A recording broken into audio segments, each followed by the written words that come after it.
అందరికీ పాత్రికేయులందరికీ electronic media social media పాత్రికేయ సోదరులందరికీ పేరు పేరున నా హృదయపూర్వక నమస్కారాలు. మనస్ఫూర్తిగా ఉమ్మడి తూర్పుగోదావరి జిల్లా సంబంధించి జనసేన పార్టీ ఆఫీసు ఈరోజు రాజమండ్రిలో ప్రారంభించడం చేశాం.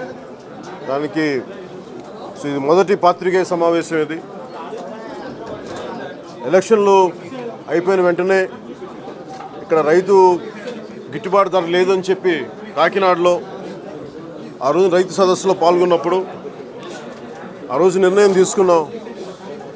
మరింత అందుబాటులో ఉండాలి తూర్పుగోదావరి జిల్లాకి, రైతాంగానికి, ముఖ్యంగా తూర్పుగోదావరి జిల్లా రైతాంగానికి అండగా ఉండాలి. ప్రతిసారి రైతాంగం సమస్యలు హైదరాబాద్లో కానీ లేదంటే మంగళగిరికి వచ్చి వినటం కంటే, ముఖ్యంగా మంగళగిరికి వచ్చి చెప్పుకోవడం కంటే కూడా రైతాంగాన్ని నేనే వచ్చి స్వయంగా ఇక్కడ వినటానికి ఇక్కడ మాకు ఒక ఆఫీస్ ఉంటే చాలా బాగుంటుందని అనుకున్నాం. దీనికి ప్రేరణ ఆ రోజున కాకినాడ జరిగిన మీకు రైతు గిట్టుబాటు ధర సదస్సులో ప్రేరణ ఈ రోజున ఇక్కడ ఆఫీసు ప్రారంభించడానికి.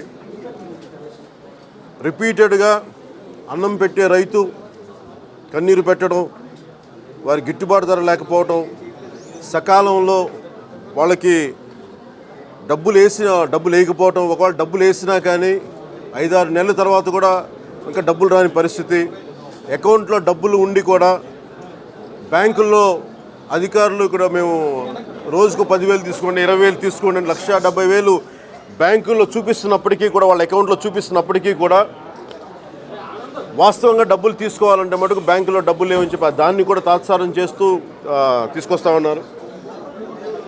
ముఖ్యంగా మనది వ్యవసాయ ఆధారిత రాష్ట్రం. మంది తెలంగాణ విభజన జరిగినప్పటి నుంచి, అసలు తెలంగాణ విభజనకి మూల కారణమే ఆంధ్రాలో అన్నపూర్ణ లాంటి ఉభయ గోదావరి జిల్లాలు ఉన్నాయి. అక్కడ ఇంత చక్కగా రైతాంగం ఉంటుంది, చక్కటి పంట పొలాలు ఉంటాయి, విపరీతమైన దిగుబడి ఉంటుంది, ధాన్యం దిగుబడి మాకు లేవు. ఈ పరిస్థితుల్లో గోదావరి జిల్లా మీద ఆ రోజు పడ్డ మాట నాకు ఈరోజు ఒకప్పుడు ఉన్నాయి అని చెప్పి ఎంతో పచ్చగా ఉండే జిల్లాలు ఈ రోజున ఎండిపోయి రైతు కన్నీరు పెడతా ఉన్నారు. ఒకవైపు అనావృష్టి, అతివృష్టి, ఈ పరిస్థితుల మధ్యలో అసలు ముఖ్యంగా నిన్న జరిగిన క్షేత్రస్థాయి పర్యటనలో ఇందాక లోపల కూడా రైతులందరితో మాట్లాడుతుంటే వాళ్ళు చెప్పింది ప్రతిదానికి కూడా ముఖ్యమైనది అసలు తాత్సారం చేయడం వల్లే ఈ సమస్య వచ్చిందని.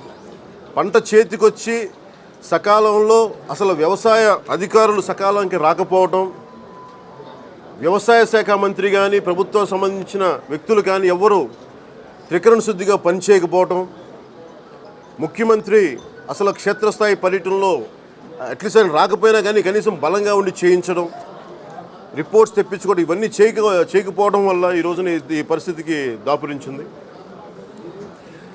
ప్రతి మండలానికి కానీ ఒక 2 పంచాయతీలు ఉన్నాయంటే కనీసం ఒక 1,500 ఎకరాలు ఉంటుంది. దీనికి కావాల్సిన వాళ్ళకి ఒక కోత మెషిన్ కానీ, ఒక ఊడుపు మెషిన్ కానీ, ఈ కాలువల్లో పుడికలు తీయడానికి ఒక పొక్లైనర్ కానీ, ఇవన్నీ కూడా మండల స్థాయికి ఒక పొక్లైనర్ ఉండాలి. ఇవన్నీ వాళ్ళు చెప్తా ఉన్నారు.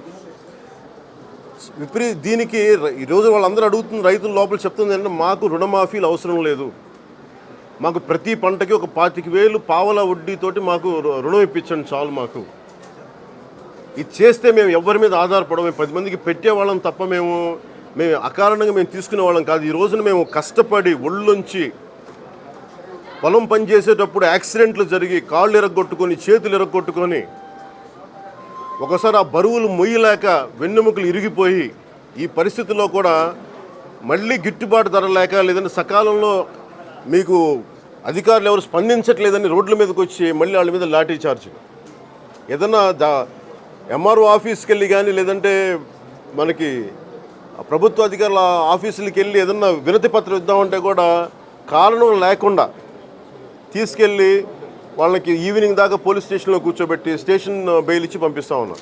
ఇది రైతుకి వైసీపీ చేస్తున్న అన్యాయం. ఇది ఎప్పుడు కూడా రైతుని సంపూర్ణంగా ఏ ప్రభుత్వం ఎందుకంటే నేను కూడా వైసీపీ ప్రభుత్వాన్ని ఈ వర్షాలకి మేము వైసీపీని బ్లేమ్ చేయట్లా, కానీ స్పందించే విధానం. నిన్న రాత్రికి రాత్రి బస్తాలు దొరికినప్పుడు, జనసేన పర్యటన చేస్తుంది అని అనగానే రాత్రికి రాత్రి బస్తాలు దొరికినప్పుడు ముందే బస్తాలు ఎందుకు ఇవ్వలేదు అంటే ఏదైనా ఒత్తిడి ఉంటే తప్ప ఇచ్చే పరిస్థితుల్లో లేరు. అంటే ఎవరో వస్తారు, ఇది తిరుగుబాటు అవుద్దంటే తప్ప దీన్ని పట్టించుకునే నాదులు లేరు. ఈ రోజున వైసీపీ ప్రభుత్వానికి కూడా మేము తెలియజేస్తున్నాం, మేము తూర్పుగోదావరి జిల్లాలోనే ఉంటుంది జనసేన. ప్రతి రైతుకి, ఆంధ్రప్రదేశ్లో ప్రతి రైతుకి న్యాయం జరిగే వరకు మేము పోరాడతాం. ఇందాక దుర్గేష్ గారు కూడా అదే చెప్తున్నాం, మా జిల్లా అధ్యక్షులు దుర్గేష్ గారు కూడా చెప్తున్నాయి, ఆఖరి గింజకి న్యాయం పరిహారం, సరైన పరిహారం వచ్చే వరకు మనం ఈ పోరాటం కంటిన్యూ చేయాలి. అలాగే ఈరోజు నాకు సమస్యలు చెప్పుకున్న రైతుల మీద కానీ, ప్రభుత్వ అధికారులు కానీ, మంత్రులు కానీ, ఎమ్మెల్యేలు కానీ ఎటువంటి దుశ్చర్యలు చేసినా, దాడులు చేసినా చాలా తీవ్ర ఫలితాలు ఎదుర్కోవాల్సి వస్తుంది. వారి సమస్యల్ని మాకు చెప్పారు, వారి గోడు వెళ్ళబుచ్చుకున్నారు, వారి ఆవేదన తెలియజేశారు.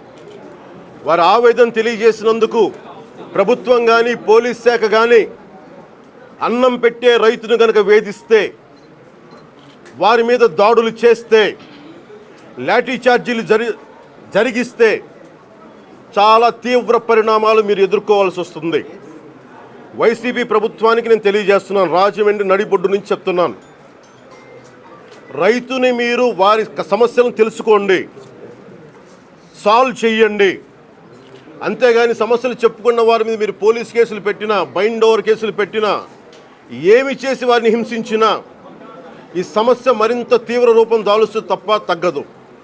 అందుకని ముందుగానే మీకు సరి చేసుకోండి, రైతుకి న్యాయం చేయమని మేము కోరుకుంటున్నాం. Thank you sir. అలాగే మనస్ఫూర్తిగా మీ అందరికీ కొంచెం ఒత్తిడి జరిగింది, మనస్ఫూర్తిగా పెద్ద మనుషులను క్షమించాలి.